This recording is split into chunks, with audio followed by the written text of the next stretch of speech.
There are men who drink to remember. I did that the night they flew in from Stuttgart, sat at my own table, listened to every word in a language they were certain I couldn't follow, and told myself to stay still. I stayed still. I'm 63 years old. I build things with my hands for a living. Custom furniture, cabinetry, residential millwork out of a barn on my property in eastern Tennessee. Nobody who looks at me across a dinner table thinks that man knows German. That's always been true. And it's never mattered until the Wednesday afternoon. My daughter's future in-laws pulled into my driveway and I watched her future father-in-law look at my house and file it away like an asset he hadn't fully appraised yet. But I'm getting ahead of myself. My daughter's name is Nora. She's 31, teaches elementary school in Knoxville, calls me every Sunday whether or not she has anything to say, which is the best thing a daughter can do for a father who lives alone. Her mother, Margaret, passed 7 years back, 14 months from diagnosis to the end, the way that cancer moves when it's decided. There's been a hollow in most of the big moments since then, the shape of a person who should be standing somewhere and isn't. A wedding was going to be the biggest hollow of all. So when Nora called me from her apartment crying happy tears to tell me Felix had proposed, I drove to the end of my driveway and sat in the truck and let myself feel relieved for the first time in longer than I could remember. Felix? I'll say this for him, he was convincing. 2 years with Nora, patient with her, warm with her, always looked me in the eye when he shook my hand. Asked me for my blessing 4 months before he proposed like a man who meant the words he was saying. His parents lived in Stuttgart. His father ran an import business, European specialty goods, high-end distribution, the kind of thing that sounds substantial until you ask a follow-up question. His mother had the particular quality of a woman who has spent her whole life in rooms where she is considered the most refined person present. They were flying in for a week. They wanted to meet the family, see where Nora came from. Those were the words they used. I scrubbed the house. I planned the menu for 3 days. I drove 40 minutes to the good grocery store and came back with things Margaret used to make on the occasions that mattered. Here's what none of them knew about me. I spent 4 years in my early 30s working construction overseas. Pipeline and infrastructure jobs, first outside Dusseldorf, then a stretch in Hamburg. I didn't learn German in a classroom. I learned it from foremen who yelled at me across work yards until I understood or I didn't eat. I came home fluent and I came home quiet about it, because nobody on a job site in Tennessee needs to know you can conjugate in a foreign language. It never came up, it never mattered. Until it did. Dieter arrived with the confidence of a man who is accustomed to being the most important person in any room. Tall, silver-haired, suit that cost more than my truck. He shook my hand firmly and looked around my property the way a buyer looks at something before making an offer.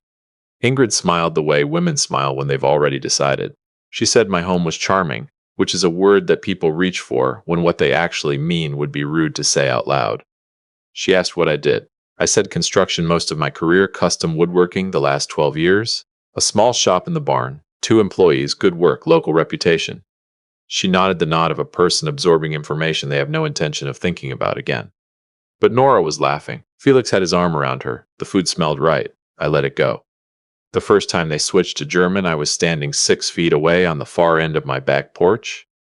It was after dinner. We'd come out for the evening air, sweet tea, and a pie Nora had driven an hour to bring. Ingrid had drifted toward the rocking chair, the one I built for Margaret the summer we moved to this property, 22 years ago. White oak, mortise and tenon joints, a small sprig of laurel carved into the back panel because Margaret had always said she wanted laurel in the yard and we never got around to planting it. She sat in that chair every evening until she couldn't anymore. It stayed on the porch because putting it anywhere else felt wrong. Ingrid looked at it the way you look at something at a yard sale, sizing it up, already moving past it. And she said to Dieter, quiet, certain I couldn't follow. Hat es wahrscheinlich irgendwo aufgegabelt. Amerikaner halten alles alte für Handwerkskunst. He probably picked it up somewhere. Americans think anything old is craftsmanship. I was holding my glass of iced tea. I kept my eyes on the tree line. Dieter chuckled and said, Lass es. Ist stolz auf seinen kleinen Betrieb. Das können wir brauchen. Leave it. He's proud of his little operation. We can use that. I looked over at Nora. She was laughing at something Felix had said, her head tipped back, nothing on her face but happiness. Felix was watching his parents, something quick moving through his eyes, and then it was gone and he was smiling with her again. That I filed away separately. I went back inside, stayed exactly who they thought I was. Decent man, plain-spoken, good cook, a little simple when conversation got sophisticated. I let Dieter talk about his import business. Dynamic market, very competitive. I said that sounded interesting. I said I didn't know much about international business. Every word of that was a performance, and I delivered it clean. Welcome to Dad's Harsh Revenge. Get comfortable. This one's going somewhere. Hit that like button and let me know in the comments where you're watching from. I read every one of them. That night I sat in my wood shop with the lights off for a long time. The chair comment I could manage. It lived somewhere behind my sternum, but it didn't change the white oak or the 22 years of evenings Margaret had spent in that chair, or what it meant that it was still there. But the other half of what Dieter said, we can use that was the thing that settled into my chest like a stone and didn't move. Use my pride, use my love for my daughter, use the fact that I want her to be happy so badly that I'd overlook things a sharper man might catch. I called a man named Carl the next morning. We'd worked the same Hamburg pipeline job for 14 months back in 1989. He'd gone into corporate consulting after the kind of work where you know where to look when numbers don't add up. He answered on the second ring. Thought you were retired, I said. Same, he said. What's wrong? I gave him Dieter's full name and his company name, Mayer Hoax Distributionsgesellschaft, off the business card he'd handed me at dinner like he was doing me a courtesy. I told Carl what I'd heard on the porch. I told him about the way Dieter had asked about my acreage. Carl said he'd make calls. He called back 2 days later. I was in the barn running a hand plane across a piece of cherry wood when my phone buzzed. Fred, he said before I'd finished saying hello, how attached are you to the idea that this is a normal engagement? He walked me through it carefully. Dieter's import business had been declining for 3 years. A warehouse expansion that hadn't paid out, market shifts, decisions that looked reasonable from the outside until you looked at the back of the books. There were liens on his business property. Personal assets in Germany encumbered. By Carl's reading, 18 months from a forced restructuring. And the son? I asked. Carl paused in a way that told me before he said anything. Felix has been building toward an American foothold for about 2 years. A marriage to an American citizen with access to unencumbered domestic real estate would give Dieter's creditors somewhere to recover losses. This isn't a romance that happened to involve your daughter, Fred. Your daughter was identified as a path to an asset, which means you were identified as the obstacle to manage. I stood in the barn with sawdust on my hands and looked out the window at the corner of the porch, where the rocking chair sat in the afternoon light. She doesn't know, I said. Not a question. Nothing in what I can find suggests she knows anything. That afternoon, Dieter brought a folder to my kitchen table, a family partnership agreement, consolidating assets between our families before the wedding, protecting Nora, protecting Felix, building something together across the Atlantic. He laid it open like a gift. I picked it up, I looked at it. I said I was a woodworker, not a finance man, and I'd need my attorney to look it over before I signed anything. Dieter smiled, warm, patient, the smile of a man who knows exactly how this goes. Of course, he said, family first. I called Warren that evening. 15 years my attorney, land deals and business contracts, and a dispute in 2016 that nearly broke me and didn't. He answered on the first ring, and I read him 4 lines from the document. He stopped me before the 5th. Fred, he said, in the flat, careful voice he uses when something serious is happening. Do you understand what you're holding? Tell me like I build furniture for a living. Your Tennessee property, the house, the barn, the land, becomes the guarantor asset for a European holding entity that is Dieter's business. If that entity defaults, and from what you're describing it's when and not if, the creditors have a legal path to file against your land. This is not a family partnership. You would be signing a document that makes your life's work absorb his debts. I sat in my kitchen. Outside the window, the porch light was on, catching the edge of Margaret's chair. Send me everything you have, Warren said. Tonight. I did. Then I played my part for the rest of the week like I'd been rehearsing for it my whole life. I invited Dieter and Ingrid to stay in the guest room through the weekend, let Dieter walk my acreage with me, let him calculate the value of what he was looking at while I talked about drainage and soil composition. Let Ingrid ask Nora about wedding venues in that particular way. That sounds like warmth but is really reconnaissance. Let Felix call me Fred and put his hand on my shoulder like we were already family. I smiled. I poured good bourbon 2 nights running. I signed absolutely nothing.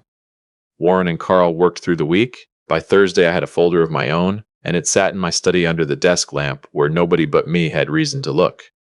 Nora planned the engagement party.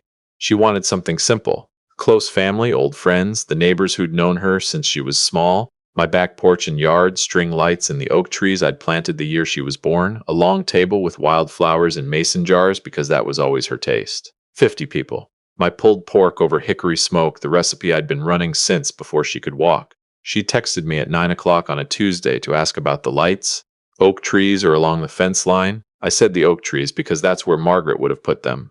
She sent back a heart. I sat with that text for a long time in the quiet of the house. If you've been with me this long, drop a comment below. I want to know where you're watching from. And hit subscribe if you haven't, because this is the part of the story that made it worth telling. The evening of the party, Dieter and Ingrid moved through my guests with pleasantries that cost them nothing. Felix was warm, easy, the version of himself that had fooled Nora for 2 years. Warren stood near the back of the yard with a glass of water, looking every bit like a family friend. He caught my eye once, one nod. I looked at Nora near the dessert table, laughing with a friend from college, her ring catching the string lights, looking the way she'd looked at 8 years old when she'd brought home a blue ribbon from the county fair. Like all the pieces of the world were exactly where they belonged. I'm sorry, sweetheart, I'm about to move some of those pieces, but it's better tonight than 10 years from now. I tapped my glass twice with my ring finger, the way my grandfather always did. The sound moved across the yard and conversations dropped off one by one until it was just the night birds and the cicadas and the low hum of the string lights. I'll keep this short, I said, because there's pulled pork on that table and I know better than to stand between my daughter and her dinner. That got a laugh. Good, keep them easy. Most of you know I'm not much for speeches. I'd rather be in the barn than up here with all of you looking at me. Another laugh. Nora was smiling across the table at me, full of gratitude for something she didn't fully understand yet. My daughter's getting married, I said. You say some words when that happens. You say them right. I let that sit. I want to thank Dieter and Ingrid for coming all the way from Stuttgart. That's not a small thing, flying across an ocean for people you barely know, to sit at someone's table and break bread, so I want to honor them properly. I raised my glass in their direction. Dieter dipped his head, practiced, gracious. In fact, I said, since they've been so thoughtful about language and communication this week, I looked directly at Dieter. Something shifted in his face, a question that didn't have time to form. Ich habe alles verstanden, I said. I have understood everything. The German came out clean and flat, the way it does when it lives in muscle memory and not just in the mind. 30 years of quiet, and it was right there. Dieter went completely still. Ingrid's hands stopped moving on the table. Felix pushed back his chair and came half to his feet. I switched back to English without stopping. For the past week, I said, loud enough for every person in that yard, your family has spoken openly in German about my daughter, about my home, and about a plan that had nothing to do with building a family and everything to do with solving a financial crisis you brought here from Stuttgart. Fred, Felix started. I'm not finished. The flatness in my voice sat him back down. I reached under my chair for the folder. Warren moved forward from the back of the yard. 5 days ago, Dieter brought me an agreement and called it estate planning. He called it a gift. I laid it open on the table. What it actually is a document that makes my land the guarantor for debts his company owes in Germany. A company that, according to business filings my attorney has obtained and had certified and translated, is heading toward insolvency. I heard the sound that moves through a crowd when something real lands. Nora's friend put her hand over her mouth. 2 of my neighbors exchanged a look. Felix, I said, and I looked at him, steady, no heat in it, just fact after fact. Knew this before he asked my daughter to marry him. He chose not to tell her. Felix found his voice. Nora, listen to me. It's not what? Don't. Her voice came out quiet, and even the way quiet gets when it has something solid behind it. She looked at him for a long moment. I watched her face move through something, grief, clarity, the particular expression of a person watching a version of their future come apart all at once. She reached down slowly. The ring came off her finger. She set it on the table in front of his plate without a word, and with a gentleness that cost her more than throwing it would have. Then she stood up and walked around the table to where I was.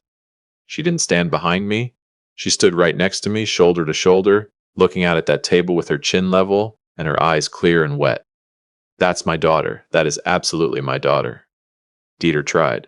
He found something that used to be his voice, thin now, cracked somewhere inside it, and said my name like there was still a conversation to be had. We discussed plenty, I said, in 2 languages as it turns out. I just didn't say anything until now. I slid the second page toward him. Warren's single-page summary, plain English, line items, clean. That's an accounting of your expenses as my guest this week, I said, and a notice that I'll need the guest room by morning. There's a hotel on the highway, about 8 miles east. I'd call ahead. Nobody at that table said a word. 50 people, and the only sound was the string lights in the oak trees buzzing faintly on their cord. Nora and I walked away from the table together, back through the yard, past the faces I'd known for decades and the ones I'd known for 5 days, and behind us I heard Ingrid's voice rise in something between protest and desperation. I didn't turn around to catch the words. I'd heard everything I needed to hear from that family 6 days earlier, standing on my back porch in front of a chair she thought was garbage. Later, after the guests had gone and the yard was quiet, Nora and I sat on the porch steps. The string lights were still on out in the trees. The night had cooled. She was doing what she does when she's thinking hard. Quiet in a way that has texture to it. That means she's still putting pieces together. After a while, she reached out and ran her hand along the arm of the rocking chair. Light and slow, the way she used to when she was small. "You made this for Mom," she said. "Summer we moved here," I said.